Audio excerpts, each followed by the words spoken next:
2,000 acres in Manhattan.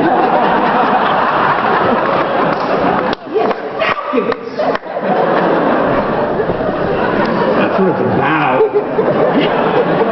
Or is it about wanting to do work you respect?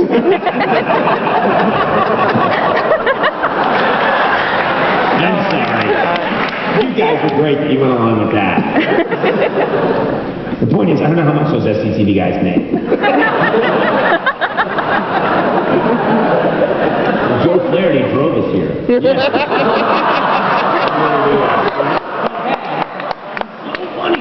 Funny.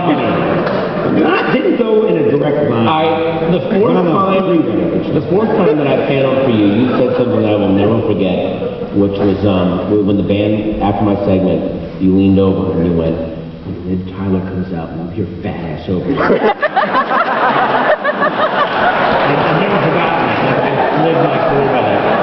No, we were actually talking about a lot of advice for young people. No, but I was about to. I just got married. We were planning to have a kid, and you said it was the smartest thing I ever did was having kids, because you were talking about all the people, and I just started to see this in myself.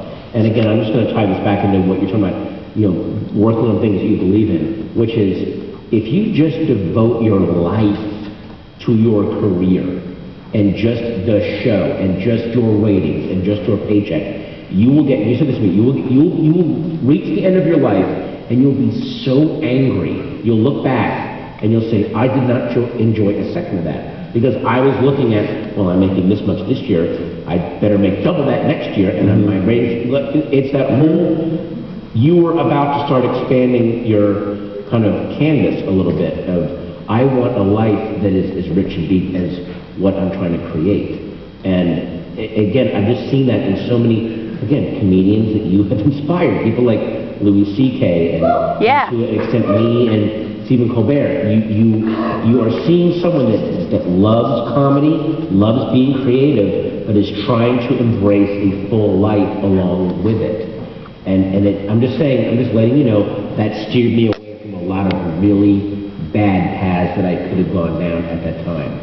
Well, it's interesting because I think it's a big, my wife's here and she could back me up on this. I had a big struggle early in my life because I thought I needed to be unhappy to be funny. And it's a huge struggle with a lot of, just try and stop drinking for a second.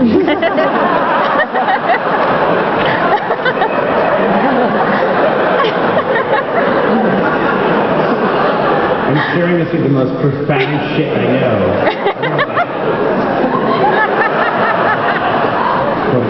Don't listen to the evil red hair. But,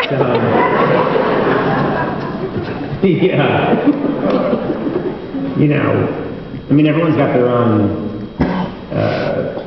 battle to fight, and I don't know what other people are up against.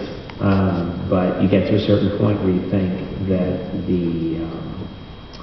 there's a chatter in your head, which is to be funnier, to do better, to achieve more, and you realize that it's self-defeating, and then you realize that it's, there are people, I hang on to these tidbits, just anecdotal, and I'm a bit of a historian, but there are people like Jack Benny, who a lot of people in here are probably not familiar with his work, but funniest guy in his generation. Just, he was an absolute hit on vaudeville, an absolute smash, biggest star on the radio, and then a huge star on television. And Jack Benny was also someone that I think a lot of you would really like, because he was not a sweat act, he was not jumping around, he was very controlled, kind of like almost a Bob Newhart, but just beautifully elegant performer. And I watch him and I really admire him. And whenever I ask people, because I live out in Los Angeles now, and there are people that are still alive that knew Jack Benny, everybody to one says, great guy, really nice guy, fantastic guy, great husband, great father, great guy. And I thought, wouldn't it be really nice to be funny and a good person and a great dad and a good, why does it have to be, if there are people like Jack Benny who have set an example.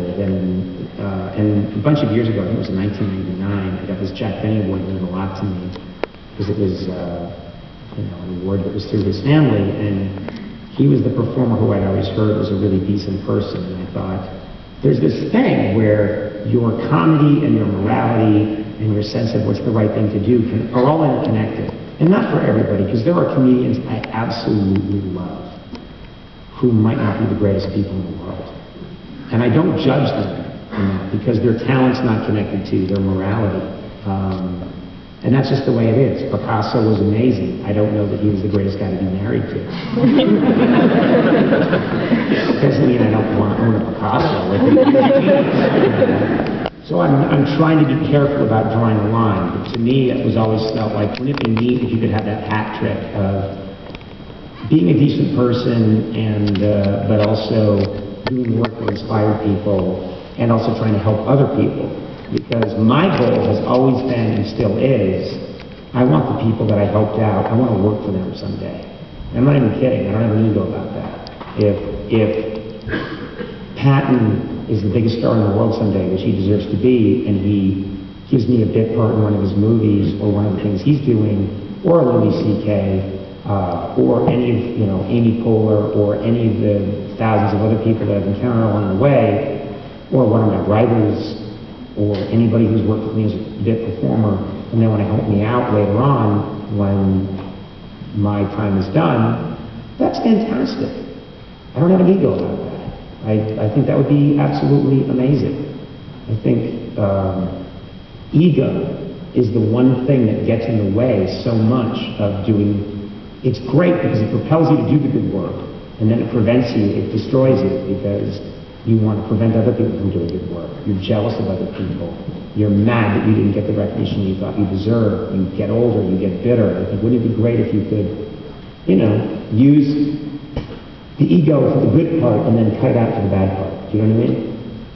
Did this get too deep for you? No, I'm amazed because I had a follow-up question and what I thought would be the final question, and you just answered. Final question might bring out the. Well, no, I'm just saying that, no, for you, like you just answered both those questions. I'm sort of in awe right now. So that I'm a little, yes, exactly. Wow, thank you.